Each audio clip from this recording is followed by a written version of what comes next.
بسم اللہ الرحمن الرحیم۔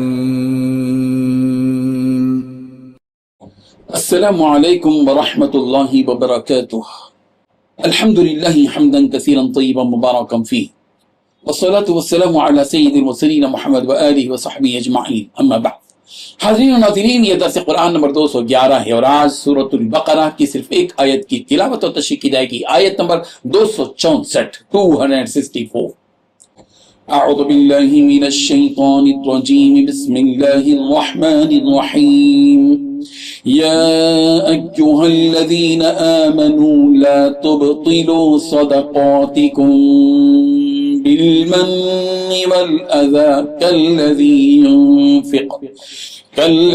ينفق ماله رئاء الناس ولا يؤمن بالله واليوم الآخر فمثله كمثل صفوان عليه تراب فأصابه وابل فتركه صلدا لا يقدرون على شيء مما كسبوا والله لا يهدي القوم الكافرين۔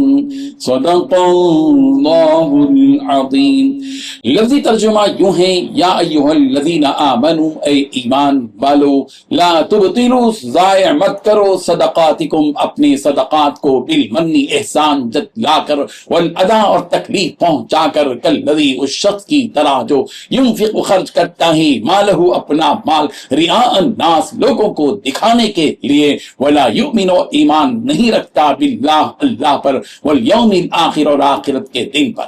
فمثلہ، پس اس شخص کی مثال، کمثل صفوان، جیسے ایک چکنی چٹان ہو، علیہ تراب، اس پر مٹی جمی ہو، فاصابہ، پھر اس پر پڑے، وابل، زوردار بارش، فترکہ، پس وہ اس کو چھوڑ دے، صلدا، چکنی بنا کر، لا یقدرون علی شیء، ان کے کچھ ہاتھ نہیں لگتا، مما کسبوا، اس میں سے جو کچھ کہ انہوں نے کمایا، واللہ، اور اللہ، لا یہدی، ہدایت تک نہیں پہنچاتا، القوم الکافرین، کافر قوم کو۔ ترجمہ یوں ہے، اے ایمان والو، اپنے صدقات کو احسان جتلا کر اور تکلیف پہنچا کر اس شخص کی طرح ضائع مت کرو جو اپنا مال لوگوں کو دکھانے کے لیے خرچ کرتا ہے اور اللہ اور یوم آخرت پر ایمان نہیں رکھتا۔ چنانچہ اس کی مثال ایسی ہے جیسے ایک چکنی چٹان پر مٹی جمع ہو، پھر اس پر زور کی بارش پڑے اور اس مٹی کو بہا کر چٹان کو دوبارہ چکنی بنا کر چھوڑ دے۔ ایسے لوگوں نے جو کمائی کی ہوئی ہے وہ ذرا بھی ان کے ہاتھ نہیں لگتی اور اللہ ایسے کافروں کو ہدایت تک نہیں پہنچاتا۔ اس آیت میں 4 باتیں بتائی گئی ہیں۔ پہلی بات، اے ایمان والو، اپنے صدقات کو احسان جتلا کر اور تکلیف پہنچا کر اس شخص کی طرح ضائع مت کرو جو اپنا مال لوگوں کو دکھانے کے لیے خرچ کرتا ہے اور اللہ اور یوم آخرت پر ایمان نہیں رکھتا۔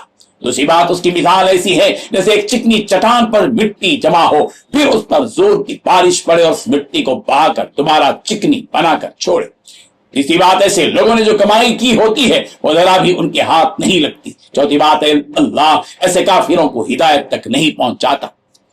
بزرگان محترم، اپنے صدقات کو احسان جتلا کر اور ایذا پہنچا کر بیکار مت کرو۔ اس کا کیا مطلب ہے؟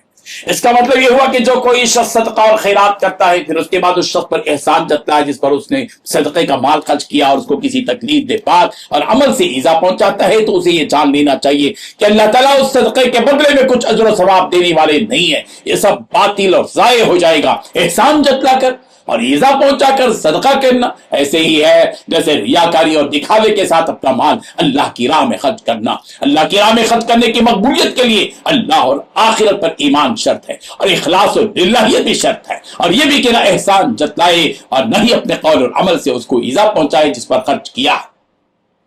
جو شخص احسان جتلاتے اور ایذا پہنچاتے ہوئے اپنا مال خرچ کرتا ہے، اس کی مثال اس چکنے پتھر کی سی ہے جس پر ذرا سی مٹی ہو، پھر اس پر زوردار بارش ہو جائے تو ظاہر ہے کہ اس موسلادھار بارش کی وجہ سے چکنے پتھر پر کی جو مٹی تھی وہ بہ جائے گی اور پتھر بھی صاف ہو جائے گا، کچھ باقی نہیں رہے گا، صرف چکنا پتھر رہ جائے گا۔ بالکل اسی طرح ایمان کے بغیر اور ریاکاری کے ساتھ اور احسان جتلاتے ہوئے، نذیرہ دیتے ہوئے اور تکلیف پہنچانے والی کلمات کہہ کر اللہ کی راہ میں خرچ کرنے والے کے پاس بھی کچھ اجر و ثواب باقی نہیں رہے گا، بالکل اس چکنے پتھر کی طرح جس پر چکنے پن کے سوا کچھ باقی نہیں رہا۔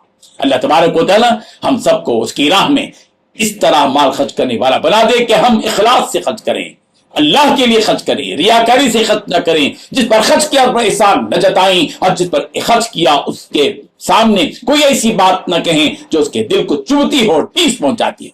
اللہ تبارک و تعالی عمل کی توفیق عطا فرمائے، آمین۔ وآخر دعوانا ان الحمدللہ رب العالمین۔